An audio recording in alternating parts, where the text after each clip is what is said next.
అమృత్సర్లో భారీగా కాల్పులు జరిగినట్లు తెలిసింది. ఇంత చేసినా కానీ మన వాళ్ళు ఇంకా పూర్తి స్థాయిలో యుద్ధానికి పోవడం లేదు. పూర్తి స్థాయిలో యుద్ధానికి పోతే పూర్తి స్థాయిలో కనుక ఇండియా మీద యుద్ధం ప్రకటిస్తే, పాకిస్తాన్ మీద యుద్ధం ప్రకటిస్తే పాకిస్తాన్ కక్కా వికలమవుతుంది. మన వాళ్ళు ఇంకా వేస్తున్నటువంటి డ్రోన్లని మిసైల్స్ని అడ్డుకుంటున్నారు. ఇప్పటికే మొన్న ఏదో శాంపిల్ చూపించారు, మొన్న లాహోర్ మీద, కరాచీ మీద చిన్న శాంపిల్స్ అవి. మేము స్టార్ట్ చేస్తే ఎలా ఉంటుందో అని చూపించారు. అయినా కానీ పాకిస్తాన్ ఇంకా ఇలాంటి దుశ్చర్యకు పాల్పడతానే ఉన్నది. మరొక వైపు టర్కీ సాయం చేస్తున్నట్టు కనపడతా ఉన్నది. ఇగో టర్కీ షూట్ 200 బుల్లెట్లు కాల్చే డ్రోన్ను పాక్కు ఇచ్చినటువంటి టర్కీ. అయినా లెక్క చేయని భారత సైన్యం పాక్ డ్రోన్లను, క్షిపణులని అద్భుతంగా అడ్డుకున్న మన ఎయిర్ డిఫెన్స్. యుద్ధంలో ఒక పక్షం మరొక పక్షాన్ని చాలా సులభంగా దెబ్బతీస్తే సైనిక పరిభాషలో దానిని టర్కీ షూట్ అంటారు. 19వ శతాబ్దం ప్రారంభంలో అమెరికాలో తుపాకులతో షూటింగ్ ప్రాక్టీస్ చేయడము కోసం టర్కీ పక్షుల్ని వాడేవారు. ఆ పక్షిని సులభంగా కాల్చినట్టుగా శత్రుపక్షాన్ని అవలీలగా తీశారనే అర్థంలో ఈ ప్రయోగం వాడుకలోకి వచ్చింది. టర్కీ అంటే ఇప్పుడు తుర్కీయే నుంచి దిగుమతి చేసుకున్నటువంటి డ్రోన్లను వందల సంఖ్యలో భారత్పై గురిపెట్టిన పాక్ కూడా ఇప్పుడు ఇదే పరిస్థితి ఎదురవుతోన్నది.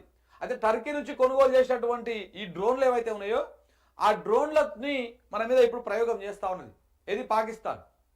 కానీ ఆ డ్రోన్లని మన ఇండియన్ ఆర్మీ, మన వాయుసేనలు ఆకాశంలో ఉన్నప్పుడే వాటిని పేల్చేస్తూ ఉన్నారు. అవి భూమికి చేరకుండా చాలా చోట్ల ఆకాశంలో ఉన్నప్పుడే పేల్చేస్తూ ఉన్నారు.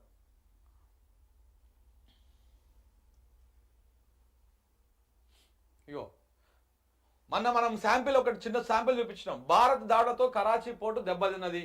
పోర్టు ట్రస్ట్ అధికారిక ఎక్స్లో పోస్టు, తర్వాత మళ్ళా ఆ పోస్టును డిలీట్ చేసి మార్చిరంట. ఈ పోర్టుకు సంబంధించినటువంటి అధికారిక హ్యాండిల్ అయితే ఉందో ఎక్స్ హ్యాండిల్, ఆ ఎక్స్ హ్యాండిల్లో భారత దాడులతోటి మా పోర్టు మొత్తము ఖరాబ్ అయింది అని చెప్పేసి ఫస్ట్ పోస్ట్ చేసి తర్వాత మాట మార్చి మా అకౌంట్ హ్యాక్ అయింది, మా పోర్టు చాలా అద్భుతంగా ఉంది, సురక్షితంగానే ఉంది అని చెప్పేసి వివరణ ఇచ్చుకుంది. కానీ వాస్తవానికి పోర్టు అతలాకుతలం అయిపోయింది. అక్కడ కమ్యూనికేషన్ సిస్టమ్ మొత్తాన్ని ధ్వంసం చేసింది భారత్.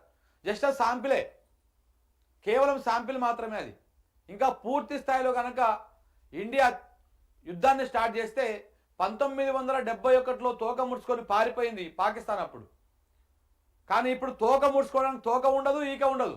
పాకిస్తాన్ 3 ముక్కలు అవుతుంది. ఉగ్రవాదానికి స్థావరం ఇస్తున్నటువంటి ఏది పాపిస్టి పాకిస్తాన్ ఉన్నదో ఆ బెల్ట్ మాత్రమే ఉంటుంది. బలూచిస్తాన్ సపరేట్ అవుతుంది. బలూచిస్తాన్ సపరేట్ దేశంగా మారిపోయేటువంటి అవకాశమే ఉన్నది. కూల్చాం, నిర్వీర్యం చేశాం. గురువారం ఒక్కరోజే 300 నుంచి 400 టర్కీ డ్రోన్లతో దాడికి పాక్ ప్రయత్నం చేసింది. కాశ్మీర్లోని లేహ్ నుంచి గుజరాత్లోని సర్క్రీక్ దాకా 36 నగరాల్లోని సైనిక శిబిరాలే లక్ష్యంగా చేసుకున్నది. అత్యధిక డ్రోన్లలో ఎలాంటి ఆయుధాలు లేవు. మన ఎయిర్ డిఫెన్స్ వ్యవస్థను పరీక్షించడానికే శిబిరాలపై దర్యాప్తు చేస్తూ ఉన్నారు. సో మరిన్ని ఆధారాలు సేకరిస్తూ ఉన్నారు. పౌర విమానాలను పాక్ అడ్డుగా పెట్టుకున్నది. మీడియాతో విక్రమ్ మిస్రీ, సోఫియా వ్యోమిక. జమ్మూలో చొరపాటుకు ఉగ్రవాదుల యత్నము, 7గురిని హతమార్చిన బిఎస్ఎఫ్ బలగాలు. 300 నుంచి 400 డ్రోన్లు మన మీద ప్రయోగం చేసిందంట.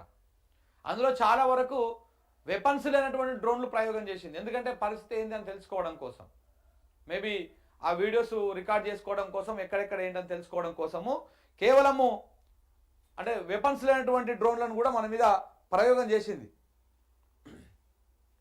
అన్నిట్లను తిప్పికొట్టింది భారత్.